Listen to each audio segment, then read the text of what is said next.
During the Second World War, British intelligence developed a sabotage weapon so deceptively simple that it required no complicated machinery, no elaborate planning, and no direct confrontation with the enemy. The weapon was fake coal. This unassuming tool of destruction would become one of the most effective sabotage devices of the entire war, crippling German logistics from the inside out.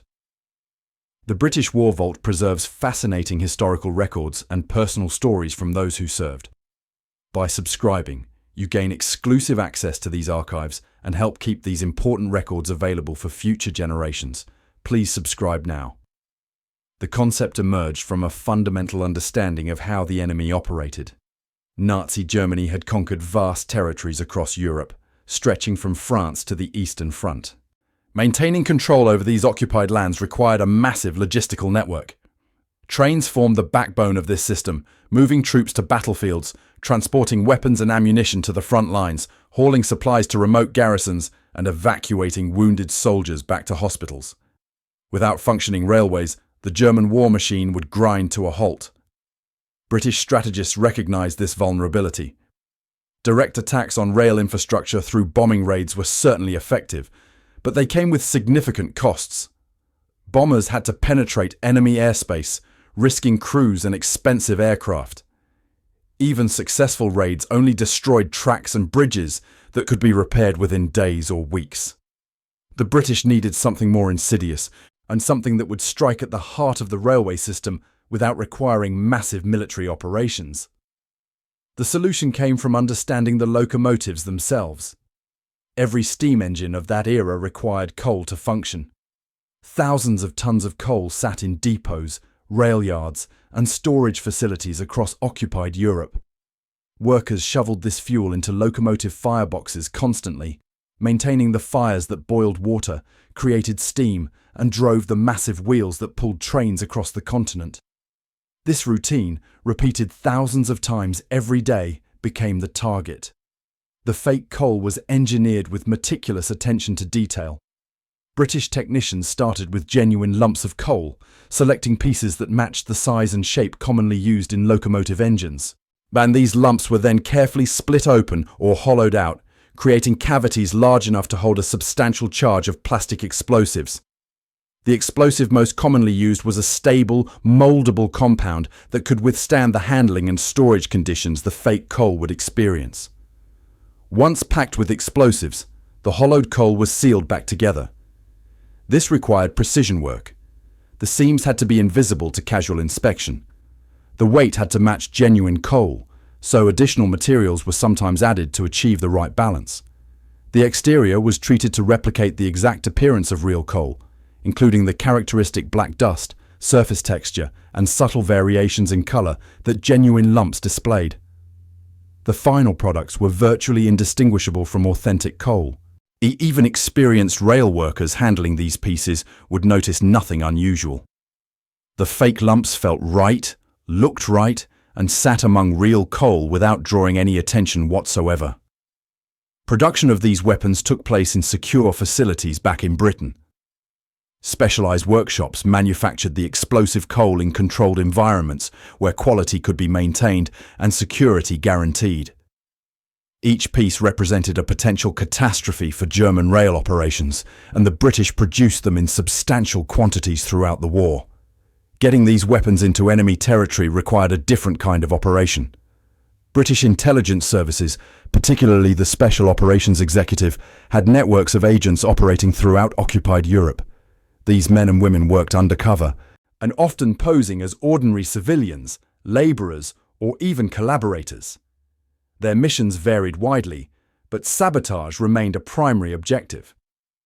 Infiltrating coal depots required careful planning. Rail yards were industrial facilities with workers, guards, and regular patrols. Agents couldn't simply walk in and dump explosive coal into the piles.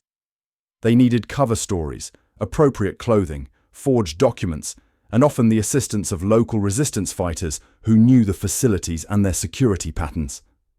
Some agents posed as coal delivery workers, arriving with legitimate shipments and mixing the fake lumps in with real coal. Others gained employment at the depots themselves, working as laborers and quietly introducing the explosives over time. In some cases, resistance fighters created diversions while agents slipped into storage areas under cover of darkness, burying the fake coal deep within existing piles where it would remain hidden until use. The placement strategy was crucial. Agents distributed the fake coal throughout different areas of a single depot, ensuring that multiple locomotives would eventually receive sabotaged fuel. They also targeted different cities and rail hubs, spreading the threat across the entire network rather than concentrating it in one location. This approach maximized disruption and made it nearly impossible for German authorities to predict where the next explosion would occur. Once planted, the fake coal simply waited. It sat in storage piles alongside thousands of genuine lumps, completely invisible to workers and inspectors. Days might pass, or even weeks, before a particular piece made its way from storage to a locomotive. This unpredictability became one of the weapon's greatest strengths. German rail crews followed established procedures that had been refined over decades of railway operations. Workers used shovels to transfer coal from storage bunkers into the locomotive tenders, the cars that carried fuel directly behind the engine. From there, firemen shoveled coal into the firebox, maintaining the intense heat needed to boil water in the engine's boiler. The resulting steam pressure drove pistons that turned the wheels and propelled the train forward. This process happened continuously. A single locomotive might burn through several tons of coal during a long journey. Firemen worked in shifts, constantly feeding the flames, monitoring pressure gauges, and adjusting the fire to maintain optimal performance. They handled hundreds of individual coal lumps during each shift, developing an almost automatic rhythm to their work. When a fireman's shovel picked up a piece of fake coal, nothing seemed unusual. The lump looked and felt like every other piece he had handled that day. He tossed it into the firebox without a second thought, then reached for the next shovelful. The fake coal tumbled into the flames alongside genuine fuel, settling into the intense heat at the heart of the locomotive. The explosives inside were designed to detonate at specific temperatures. As the flames consumed the outer shell of coal, heat penetrated deeper into the lump. The temperature inside the firebox typically ranged from 1,500 to 2,000 degrees Fahrenheit, and more than sufficient to trigger the explosive compound. The timing varied depending on exactly where the lump landed in the fire and how quickly the flames consumed the outer material, but detonation was inevitable. The explosion occurred deep inside the locomotive's firebox, in the most vulnerable part of the entire engine. The blast wave, contained within the metal chamber, had nowhere to go except through the weakest points in the structure. Firebox doors blew off their hinges. Metal plates warped and cracked. The boiler, a massive steel vessel containing water under extreme pressure, often ruptured catastrophically. When a boiler failed, the results were devastating. Superheated steam exploded outward with tremendous force, scalding anyone nearby and destroying everything in its path. The locomotive's mechanical components, and precision-engineered parts that had to work in perfect harmony, were torn apart by the blast. Drive rods shattered, cylinders cracked, wheel assemblies bent or broke completely. The damage extended beyond the immediate explosion. Steam locomotives were complex machines with thousands of interconnected parts. Destroying the firebox and boiler rendered the entire engine useless. These weren't minor repairs that could be completed trackside. The locomotives required complete rebuilds in specialized facilities if they could be salvaged at all. Many were total losses, scrapped for parts or abandoned where they failed. The location of these failures multiplied their impact. Some locomotives exploded in rail yards, damaging adjacent trains and infrastructure.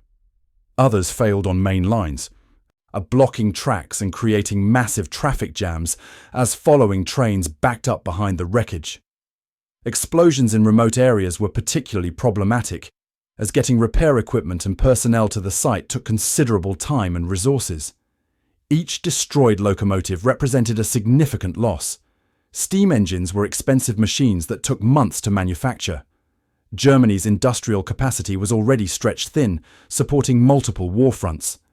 Every engine lost to sabotage was one that couldn't transport troops to battle, couldn't deliver ammunition to artillery units, couldn't evacuate wounded soldiers, and couldn't bring food and supplies to occupied cities. The unpredictability of the attacks created cascading problems throughout the railway system, and German rail authorities couldn't predict when or where the next explosion would occur. A locomotive might run dozens of trips without incident, then suddenly explode on what seemed like a routine journey. Maintenance schedules became unreliable. Delivery times couldn't be guaranteed. Military planners struggled to coordinate troop movements when they couldn't trust that trains would actually arrive at their destinations.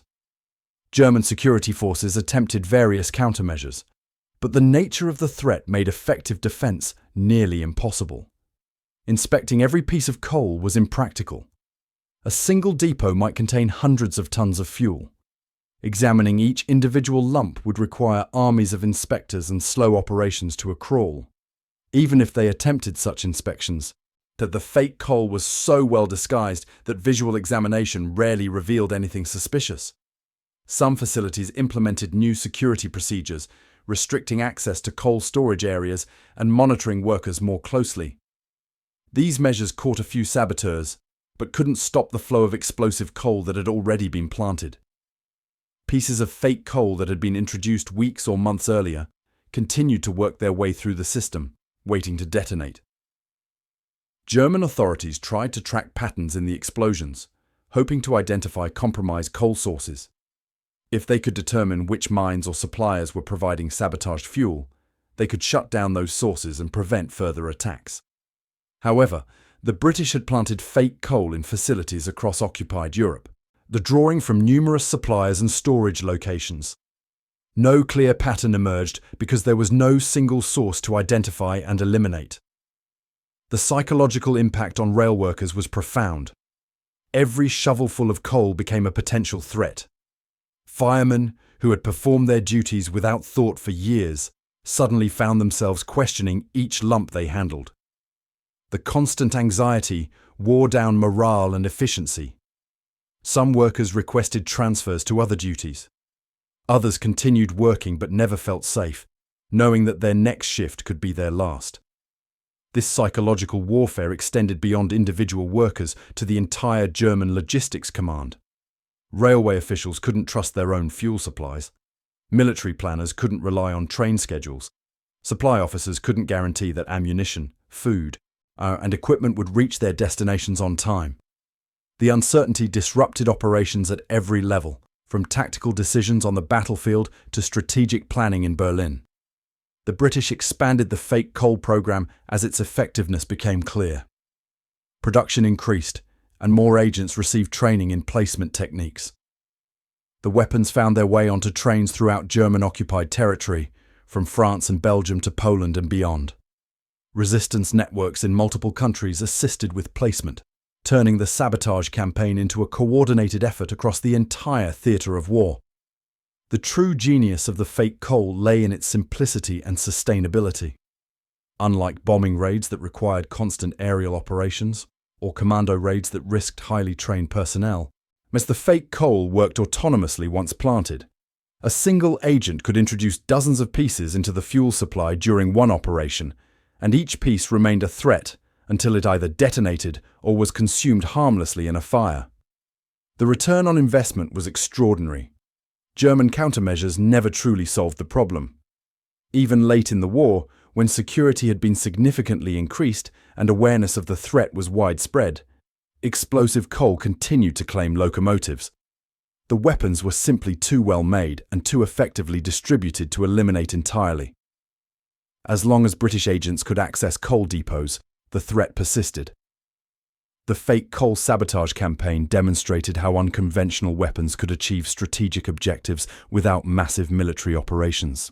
And by targeting a critical vulnerability in German logistics and exploiting it with a simple but brilliantly executed tool, British intelligence created sustained disruption that contributed to the Allied war effort in ways that traditional military actions could not replicate. The locomotives destroyed, the schedules disrupted, the workers terrified, and the resources diverted to ineffective countermeasures all served to weaken Germany's ability to wage war effectively. Every explosion meant one less engine moving troops, one less supply train reaching the front, one less evacuation train saving wounded soldiers. The cumulative effect, though impossible to measure precisely, undoubtedly contributed to the eventual Allied victory. This was sabotage refined to an art form, invisible, devastating, and impossible to defend against. The British took something as ordinary as coal and transformed it into a weapon that struck at the heart of enemy operations, proving that in warfare, the simplest solutions are often the most effective.